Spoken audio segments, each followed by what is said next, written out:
Main man Chad, who is our big guest tonight? Well, we have looks like live from location. Yes. We have a stunt coordinator, stunt actor, on-screen actor, It's a Mr. stunt stud. Paul O'Connor. Thank you for joining us tonight. Yeah, my pleasure. Thanks for having me. So excited to have you. Yeah, this is the coolest parent-teacher conference I've ever had. So chalk that one up for Yeah. the good guys. They should put this in the brochure. Yeah. No, I'm really excited you guys are doing this, and thanks for the invite. I appreciate it. And I'll just say this real quick before we start. Just want to thank you guys for everything you do.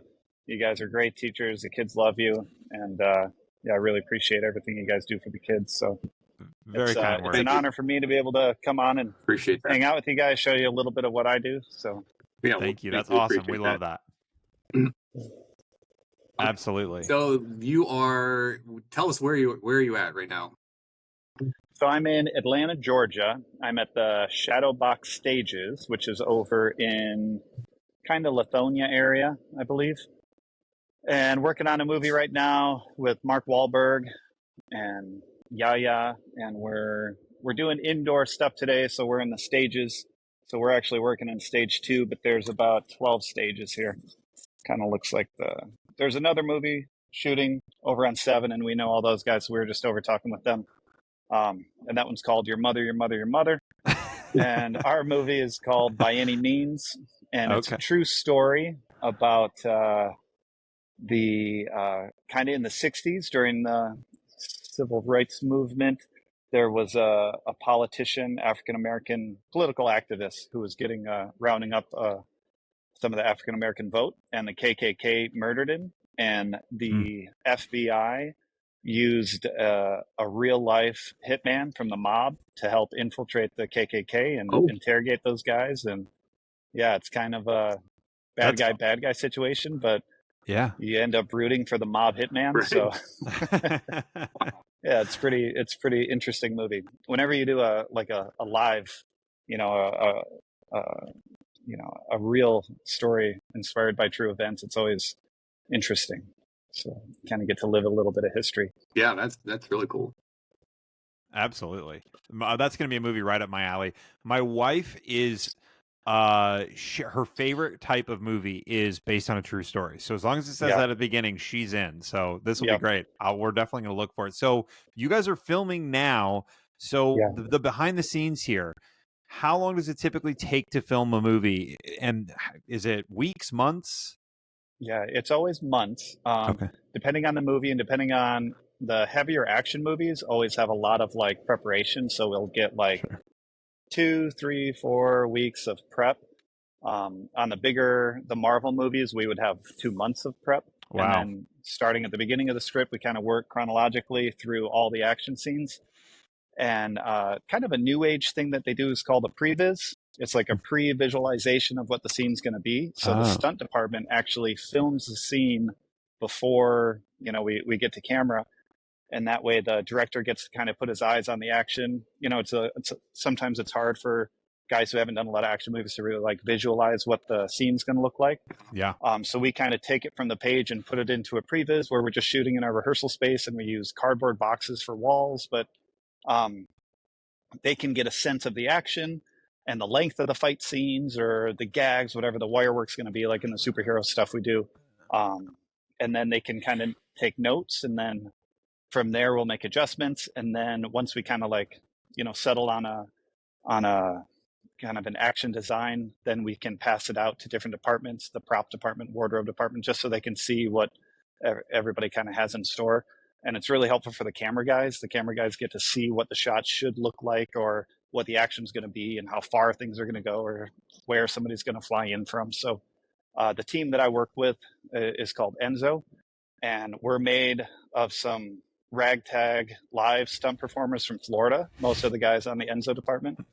There's another really successful group called 8711, and they're from LA. There's Stunts Unlimited, and they're from also LA, but a lot of like New York guys and things like that make up that group. And so we're kind of known for the previs team. So we get to do a lot of prevising, and sometimes we'll get hired on a show and not even be on camera will only be brought in for the prep work to do all the pre-vising and do yeah. the action design, and then we scurry off to another show. So, And so when you're doing the previs, you're doing it like full wire, full. I mean, like the Yeah. way that it's actually going to be done. Yep. That's awesome. Yeah, And with visual effects and special effects, and we try to make it as real as possible. If it's like vehicle work, we'll have cars in there doing the driving sequences. We'll put fire in. We'll put some atmosphere and things like that. And yeah, I have a couple previs for shows that have long been out, so I can share them with you guys if you want to put like a clip in the corner, whatever you guys want to do. But absolutely. And it's interesting to see, from the previs to the real, like what it ends up in the film. A lot of times it's like shot for shot. Sometimes it's not even close, so it just depends on the show and kind of the director and what direction they're going. So we're all about nostalgia on the show. And so as we're having this conversation, what I'm thinking of is one of the things that the old school action movie Speed, one of the things that made that great is you knew they were actually driving the bus over whatever they were doing. It wasn't CGI, and you could tell, you could feel the authenticity of that. And so I know everybody was hyped about computers and what the CGI could do for a while, and it seems like it felt like movies went almost 100% CGI. Is the pendulum kind of shifting back to where we're entering more of a hybrid realm of, of course, we're going to take advantage of this technology, but we're also going to try and go back to making some of these scenes more authentic, for lack of a better way of saying it? Mm-hmm. Yeah, for sure. And there's a couple points to that. Kind of the first point is it was the new tool, it was the shiny new thing in the toy box. So yeah, the directors wanted to utilize it, and I think we all kind of saw it in the late 90s, early 2000s, like some of the Spider-Man movies were very cartoony, or the Matrix got a little cartoony with a lot of that stuff, which, the first Matrix was actually better because then I feel like their budgets got bigger and they just like dumped it all into the effects world. But I 100% agree, because the first one you could see like it was practical and they were all in it, and then the second one came out and they were playing with their shiny new toys, and suddenly Neo looked like he was made out of rubber. Yep. And from like my side of the industry, the stunt world, a lot of guys were really nervous because they were scared that it was going to, take place of a lot of the practical stunts, and the stuntmen were going to kind of get, phased out a little bit. But thankfully, and who knows, it's still like a topic of debate, but it seems like we found a pretty nice, it shifted, like the pendulum is a good analogy for that. And then it kind of shifted back, and then a lot of movies were trying to go like old school practical stunts, and then it feels like it's merging into a pretty nice place where the stunt departments usually have a really good relationship with the VFX department, and they end up helping us a lot, and we end up helping them a lot with something we do a lot in the Marvel world, where the fight scene will take place so much, and then once it gets beyond a certain distance from the camera, it's a digi takeover. And it's like we kind of choreograph our scenes until the digi takeover, or they'll handle their business out when they're flying around the city and stuff, and then once it comes in, then it's like a merge of like the practical stuntman coming in and doing the landing, and it's pretty nice. And then one thing that really helps is that we're able to put high dense foam, which is just like maybe an inch and a half thick, but it's like almost like neoprene, or like a really like from the shipping world, we've kind of like repurposed it into this world. And paint department will paint it to look like whatever the floor is, or whatever the piece of furniture is that we're crashing into, and VFX just like makes it magically disappear, so then the stunt guy doesn't have to land on, at Disney, I used to do a show, and we used to say, this is not Disney magic, this is real concrete, so we get to save some of our performers a little bit, and then the VFX makes a little bit of their money, making lines disappear, and all the wire work we do. Sometimes, especially on Marvel movies, we'll have one performer, and then we have to add another line and another line and another line, and we call it like Adeline, like the name Adeline, because all of a sudden this guy's got like 9 or 10 wires coming from him for different parts of the moves.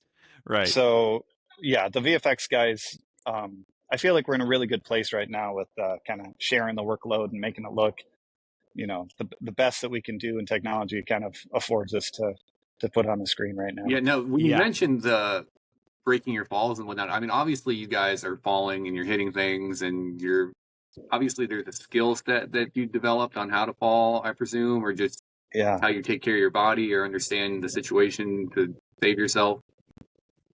Yep. Yeah. It's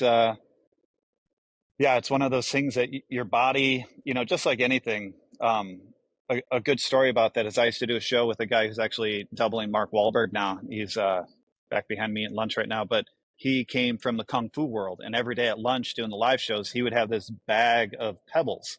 And each time they do something in the Kung Fu world, instead of like, Ohio State, how the Buckeyes get a sticker on their helmet, they would get a pebble. And each pebble is kind of like something good that they did. And he would sit in this back room and pound his fist into this bag of pebbles.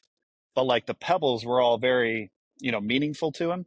And his hands were so hard and so strong and durable. And it's kind of like the stunt performer, when we're starting out and we're learning how to do things, you fall and you realize, oh man, I get, a bruise here in my hip bone, or I get a bruise here in my clavicle, or whatever it is. And then you learn to kind of pad those areas more than the others. And certain stunts like a stair fall or a car hit, you're just going to get banged up. Like there's no two ways around it. But yeah, whenever I see a stair fall, I'm like, that had to hurt. I don't care how professional you are. It's very gotta hurt, unpredictable. And we had a car hit on this show with a 1970 Ambassador, which is like a huge, long, kind of high car, and 3 guys got hit at the same time, and all 3 of them just walked off right after it looks like even the director, like there was somebody filming behind the scenes on the back shoulder of the director, and he was like, like it was off-putting. It was like kind of traumatic for people to see this, but the guys, they just kind of,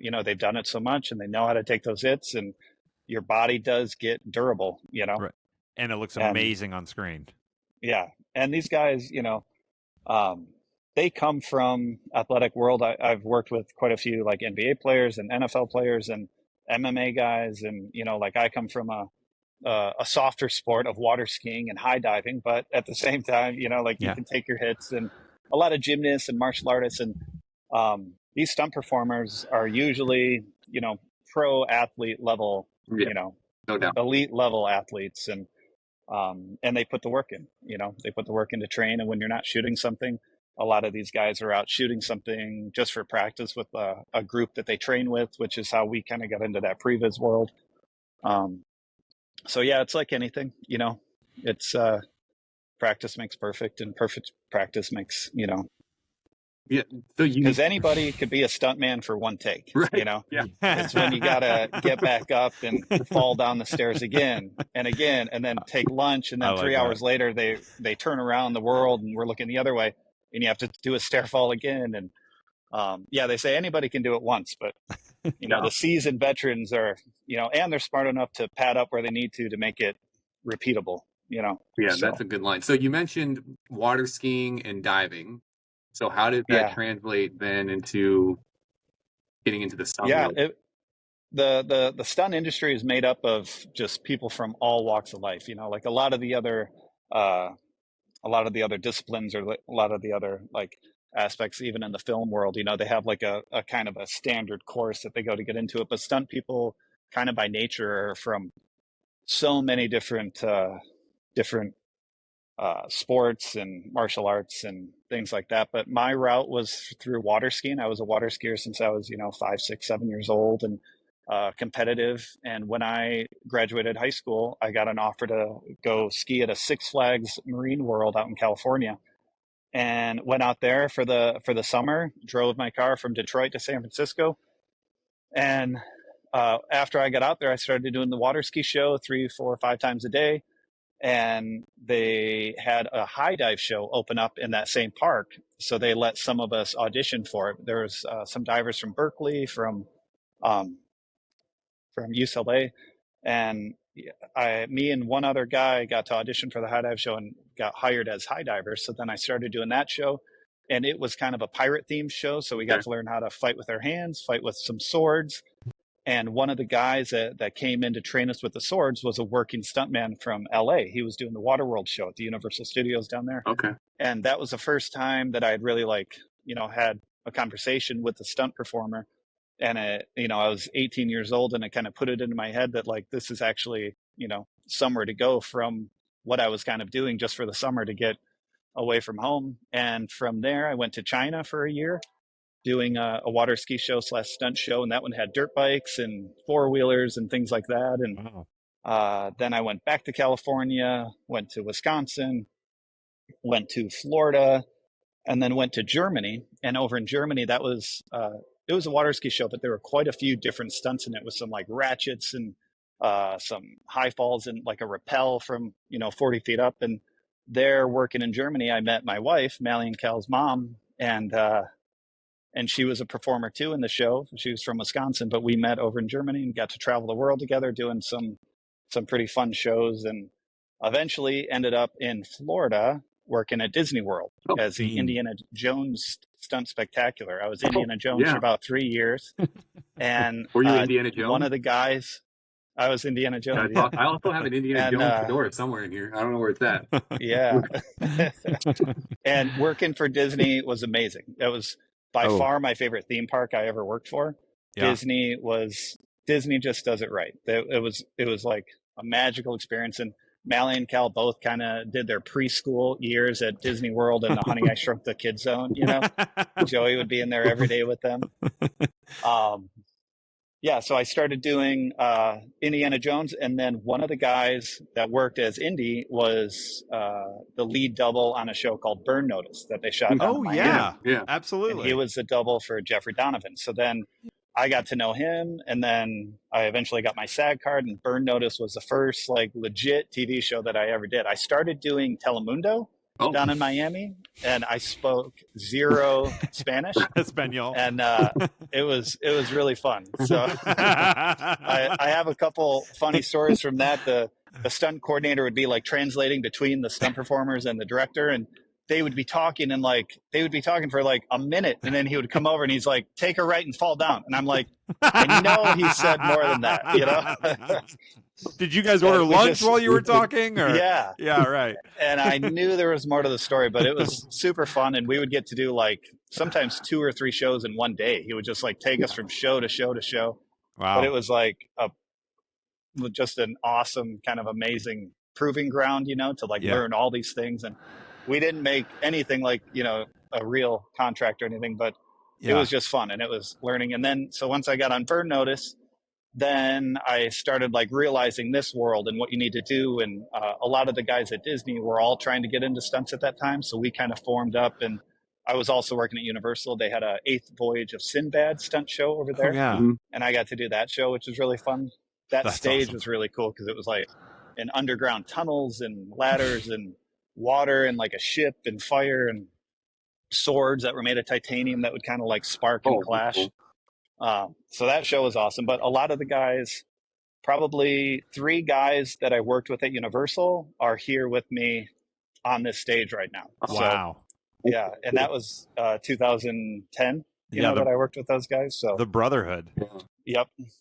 And we all, when you, like, I've worked on a couple, war movies, but like, even if it's not a war movie, it feels like you go to war sometimes when you're, because sometimes you're, your health for sure, but your life is, kind of on the line on some of these gags that we were asked to do. And you forge a really tight bond with these guys. So the team that I work with now, I'll be working with until, I retire. So I mean, trust has to be critical in this industry.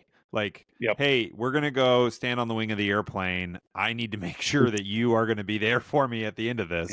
Yeah, no doubt. Speaking of the end of the airplane, we all know the famous actor that goes and does some of his own stunts.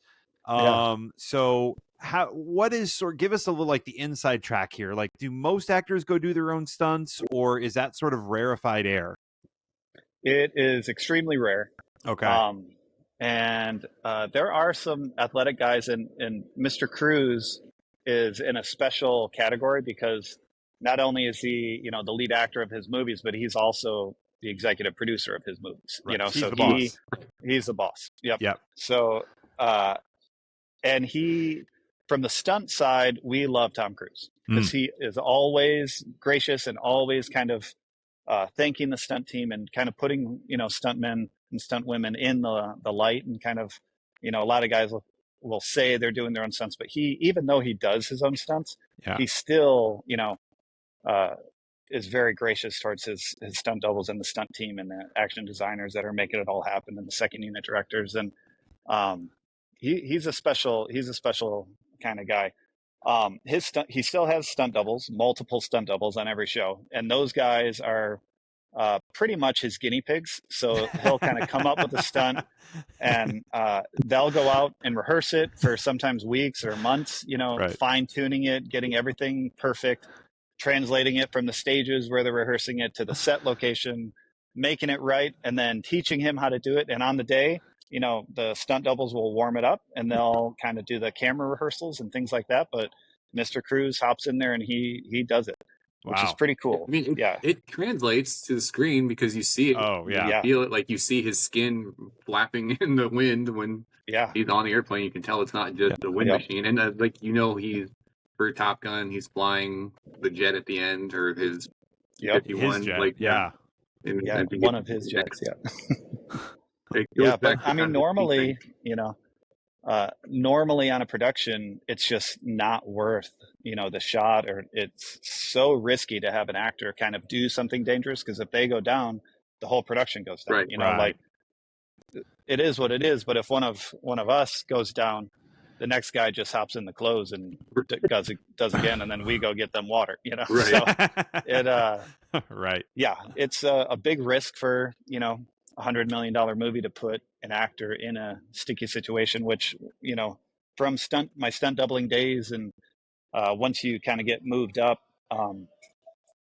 one of the call sheet, is like who's on, the actors down the list, and that top guy, that lead actress or lead actor, is number one on the call sheet. You'll kind of hear that phrasing, number one or number two on the call sheet. Yeah. And the stunt performer is also that number with an X. So if you get to be 1X, it's kind of a status symbol. It's kind of the coordinator or the action team kind of trusts you to be that 1X. Like, you have to really protect that number one actor.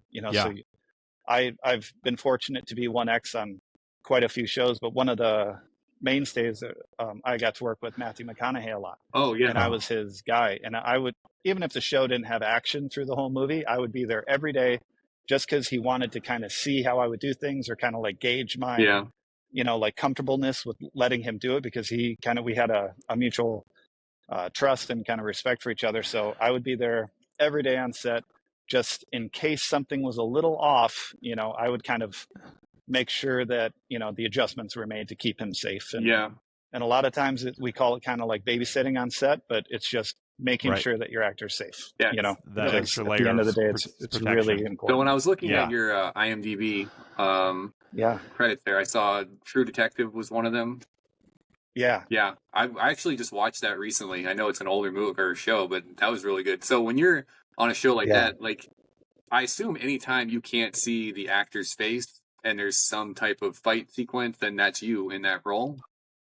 Yep. Yeah. Yep. And that show was the stunt coordinator, second unit director on this show was the fight coordinator on that show. Mm-hmm. And actually the double for Wahlberg was a double for Woody Harrelson. Oh. So we've kind of, the three of us are here again. And you wouldn't think they had the same and to body this day. Yeah. He's actually gotten really into CrossFit, so he's kind of morphed from Woody Harrelson into Mark Wahlberg body shape. But that show, there's one scene in it. It was like the long oneer, when he was going through the house, and then he leaves the back of the house, and there's a helicopter, and he goes through the drug house, and then he climbs a fence, and he gets in the car with Woody, and they peel away. At the time, it was like a really big deal, because that was a long oneer shot, and that director, Cary McConaughey, is an amazing director. And that show was kind of unique too, because we didn't shoot that. It was an episodic show, but we didn't shoot that chronologically. That one was shot out of order, and it felt like a feature. Like, we would shoot scenes from episode 1 and scenes from episode 6 on the same day. Wow. Normally for episodic, like I've done quite a few runs on TV shows, and one director, and one crew kind of handles one episode. Yeah. And then another director will come in, and like a lot of departments head will kind of like jump ship, and they'll work on the odds. And then another kind of like main crew will work on the even episodes. But every episode is a different director. I'm glad I'm glad you brought that up. I have thought that to myself at the end of a show. Again, like you say, an episodic. I'm sitting here watching it. It's on Netflix or Apple or whatever.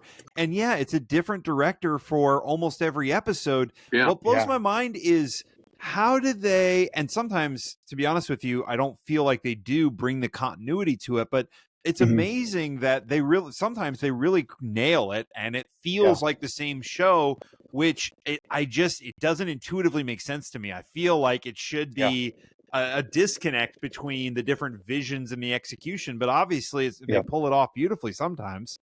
And it's incredible. Yeah, and with the episodic shows, like one position that exists on, a television series or a streaming series that doesn't, happen on a feature is there's a showrunner.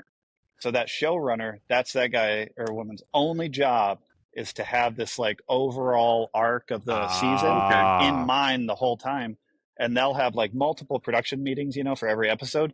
And they'll have certain points that it's not even up to the director. They have no say. These are like, overall story arcs. I had no idea. Yeah, I've heard the term and that showrunner is there every day. Yeah, so it's pretty funny because sometimes they'll, butt heads a little bit with certain things, and it's like at the end of the day, the showrunner is the top over all the directors. Which here, the director is the top. There's nobody above the director on in set, a feature. Feature. So I know the name Shonda Rhimes, and I know she's created several different shows. So would Shonda Rhimes be the showrunner for like Grey's Anatomy? Yep. And so then she would be the final shot caller. I'm not exactly sure. Yeah. I know one of the guys actually from True Detective kind of started the Yellowstone. That whole kind of like series. And I'm spacing on his name. Nick. Oh, Sheridan. Yeah.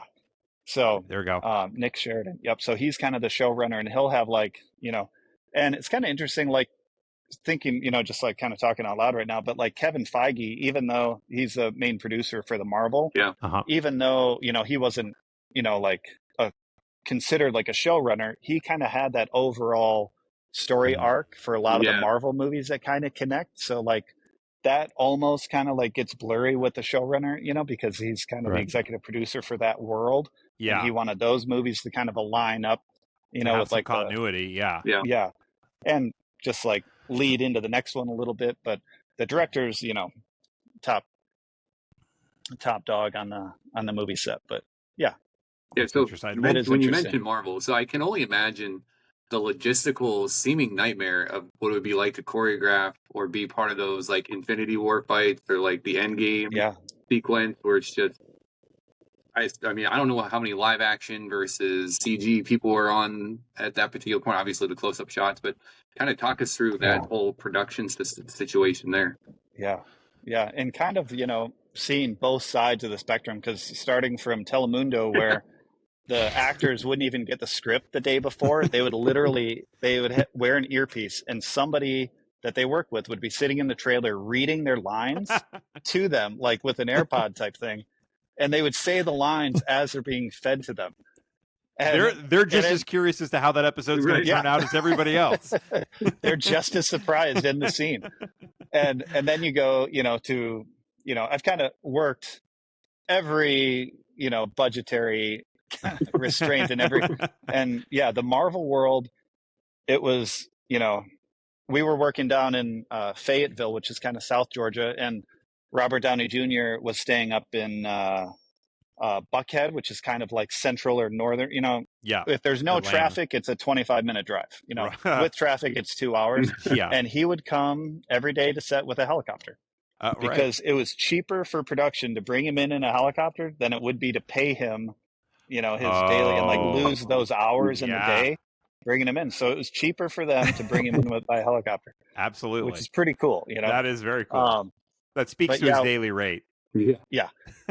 Working on a film like that, they just do whatever needs to be done. So if the kind of stunt team comes in and they say we need 6 weeks of rehearsal time, prep work before we shoot, and we need the actors here on these days and these days, like they have the budget to make it happen, So everything works so much smoother too, because their days, they don't have the days jam packed with scenes that we have to get. They only have a couple scenes before lunch, a couple scenes after lunch. Like today we're doing 9 scenes today. Wow. So it's scene to scene to scene. Every 2 hours we're swapping scenes and moving cars and moving sets, and sometimes we'll move a location. And on Avengers and on all the Marvel movies, Ant-Man and the Wasp, things like that, they're set up for success, from the prep work, from the budgetary, whatever they need, they can have.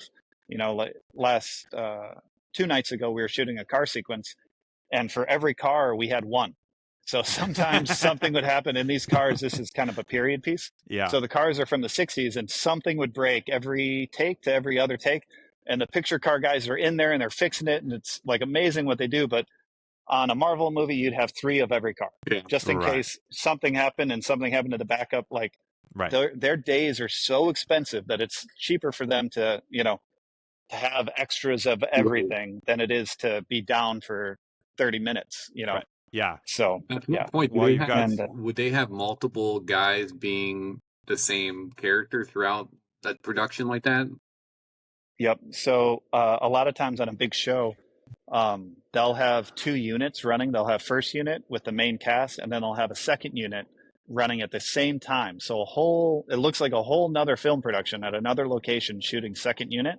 So they'll have Captain America first unit, they'll have Captain America second unit. Like the stunt people there'll be 2 of every character.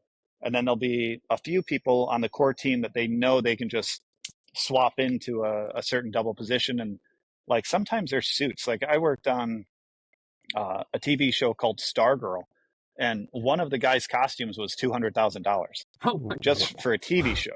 So the Marvel shows, like these suits are $500,000, $750,000 per suit. Wow. And they've got the actor, then they've got 2 stunt doubles. So that's like some movies full budget just in like one character's costume. Right. Yeah, because I've seen. I mean, you see some of the behind the scenes where they'll show 3 guys dressed as Thor talking to each other. Yep. So do they have where somebody's good on the wire and then somebody's the fighting version of Thor and then somebody's the running version? Is that how they kind of work everybody in? Yeah.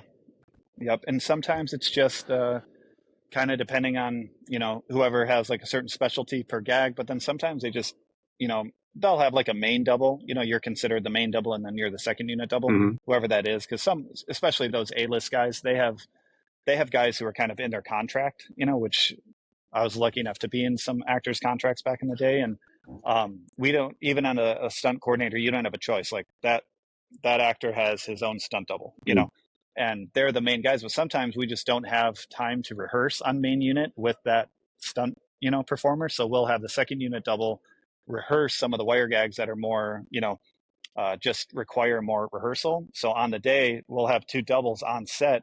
The main double is going to be doing most of the fighting and everything, but we'll bring in that other double who is able to rehearse a certain gag that's a little trickier, or, sometimes one of the guys just has the harness on under his costume because it takes so long to get some of those suits on. I doubled for Winter Soldier on Infinity War, and once you get that arm in, you like can't take it off, because then like the lube they use to get your arm in there, it all like hardens and it just becomes part of you throughout the day, But like to take it off, they have to clean your arm, get everything reset. It's like 40 minutes just to like take the arm out. So what was that thing made out of? It was like a weird jelly silicone type thing, but pretty thick, and and it was just the sleeve would come up and then the glove was separate. So, and it was like summertime in Georgia when we were sitting at. So I would just take the glove off just to get some circulation. I did a show in New Orleans years ago on Fox. It was called Scream Queens. And I played the Red Devil. The Red Devil was like the villain of the show. And they had this silicone Red Devil mask, and they sewed it on every day. So at the beginning of the day, they would sew it on, and I would have this thing on. And one of the scenes I remember, I was fighting. It was Glenn Powell, the guy from Top Gun. He was on that show, and I had to fight him with a chainsaw and cut both of his arms off. And I was sweating so profusely, and I had these like black mesh eyeballs, and the sweat was flying into the eyeballs, so I couldn't see him. And I had, it was a real chainsaw, but without the chain, and I'm, trying to fight him. Crazy, yeah. That is crazy. Yeah. So some of the things we get into, and on Avengers Endgame, I played some of the guys from Guardians of the Galaxy, some of the alien people. And we would sit in makeup for 3 hours every morning and then an hour at the end of the day to get that off. So we'd come in at like 4 a.m. sometimes and just sit in the chair and fall asleep. And they would put this prosthetic mask on and you'd wake up like an alien. It was just part of you. Yeah. That's wild. Yeah. I thought for the beginning part of my career that I was paid just to be uncomfortable in terrible wardrobe and prosthetics before I actually got to start doing like good stunts. Well, it all paid off because obviously, for anybody who doesn't know, go check out your IMDb page. It is Paul Andrew O'Connor, and you have a list of accolades that are all impressive. And we really appreciate you having on the show. We want to run down a top 5 list with you tonight. Sure. We have a list of things that you don't want to, or you never want to hear the stunt coordinator say. So, number 5 would be, I mean, how hard could it be? Have you ever heard that before? Yeah. So typically the stunt coordinators are former stunt doubles, stunt performers, but sometimes they're not. Oh, I'm not going to say any name or say any show because I don't want to offend anybody, but I worked for a stunt coordinator who was married to the producer. And he came from the special effects world, which I love special effects department. We're always good buddies, but he had never been on a stunt contract in his entire life. And then he's asking myself and a few other people to do some things that just weren't humanly possible. And he made it sound like, he could do it. And how hard we could were it be? all just, and there's definitely kind of a military-esque like hierarchy on a set, like when you're on a film set, I love being on a film set. Every day is like my dream job. I love it. My wife used to have this card when I was trying to get into stunts originally that said, if you love what you do, you never work a day in your life. Yes. And I had that in my stunt bag for probably the first 10 years of my career. Yes. And so, you never want to talk back to the coordinator, be disrespectful, but at the same time, 100% he could not do that stunt, So I have unfortunately dealt with that. Number 4 we have on this list is you never want to hear them say we tested it on a watermelon. That could be not great. So I will say real quick, when stunt performers are working, we have we're under SAG, which is a Screen Actors Guild, which is the same as the actors. So everything contract pay wise is already preset. Whatever it is, Right. But depending on the stunt that you do, you get a stunt adjustment. So that's like, if you're doing a fight scene and you fall down a little bit and you just hit the ground, you'll get, a minimal adjustment. But if you're doing a bigger gag, you'll get a big adjustment, So especially stuff with cars, especially stuff with fire, things like that, car hits, So I've done some high falls off some interesting things and gotten some really nice adjustments, You're like, let's talk about this before we actually get down the road here. But when you're also on a show, sometimes you'll be on the core team. So the core team means you're there every single day that they're shooting, whether they need you or not. They'll just use you as a guinea pig, use you as this, rehearsal, training actors, whatever it is. Yeah. So I was on a show. It was a movie called American Ultra with Jesse Eisenberg. I was doubling a guy. His name is Walton Goggins. And one of the guys in this fight scene, they're in like a Home Depot or something. He gets his head slammed into this row of like light bulbs and just run across the light bulbs. Oh my gosh. And I tested that gag like 5 times. Oh my gosh. And one time they had the lights on. So as I went by, I got like zapped 5 or 6 times. They put like a plastic eye patch, and that was the only protection I had. So I rehearsed that thing like 5 times, get there on the day. The guy does it once and he gets a $2,500 adjustment. And I didn't get any adjustments in rehearsal. And I'm like, what? You gotta be kidding me. So things like that. I sometimes I feel like I was the watermelon. I was going to say you were the watermelon and on then that one. Guys who are more like day players that are just coming in, kind of like get the glory of the core team guy who had to test and rehearse everything. So, right. It makes them look good. Yeah. Number 3 here says, so there's good news and there's helicopter news. There's no good news on the helicopter news. Number 2. That's good. Okay, just do exactly what Tom Cruise did. Don't want to hear that.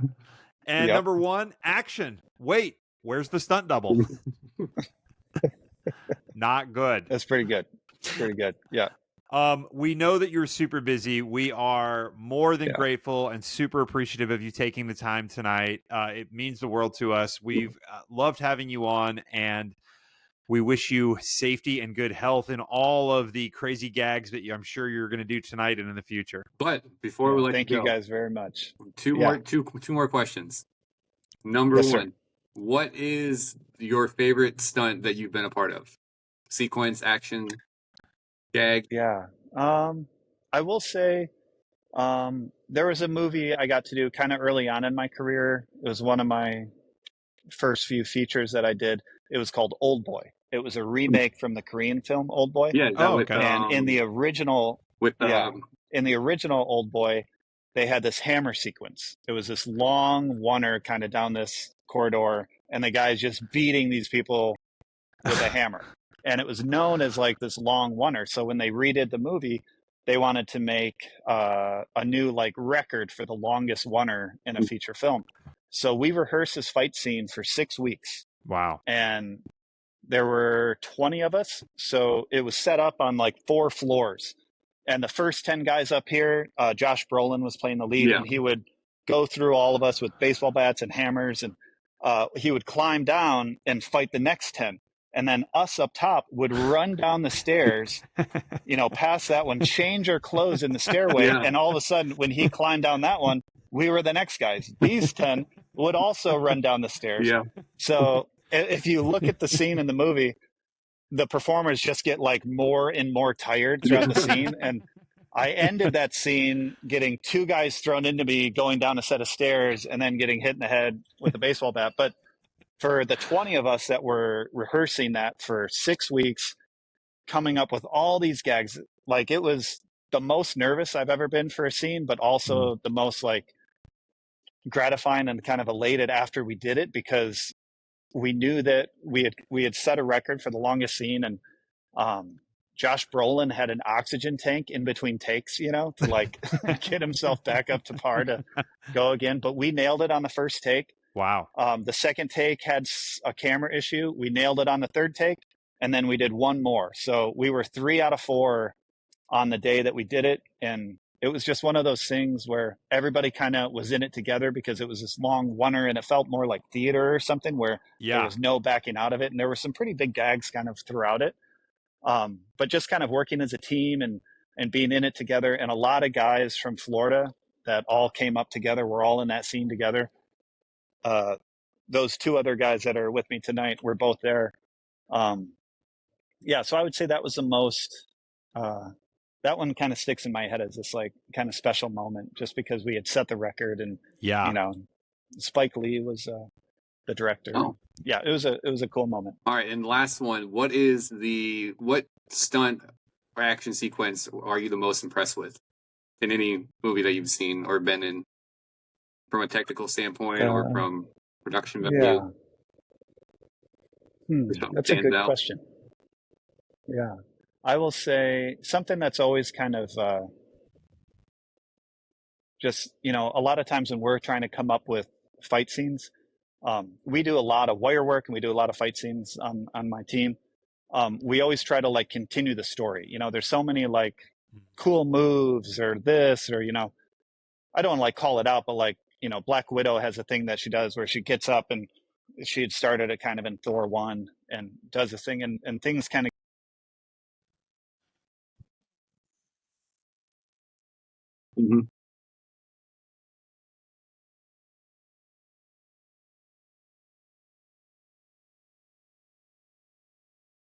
get overused and things get overplayed, and it doesn't really like tell the story any further, so we really try to pride ourselves, and we try to put a lot of effort into like whatever the story is for that scene or that moment, and those characters are really try to tell the story throughout that scene.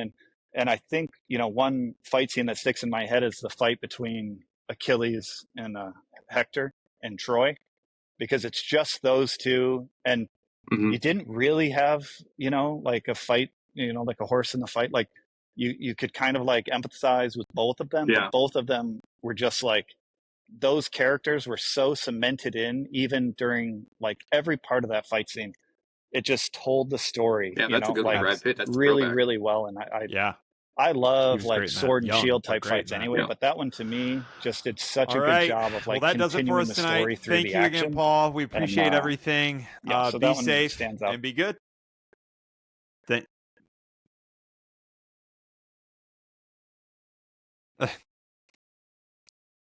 Thank you. Thank you. All right. Good night. Yeah. Thank you. Thanks so much for inviting me on, and really appreciate you guys, and good luck with your podcast. I'm excited for you guys, and yeah, keep it going. Thanks for having me on.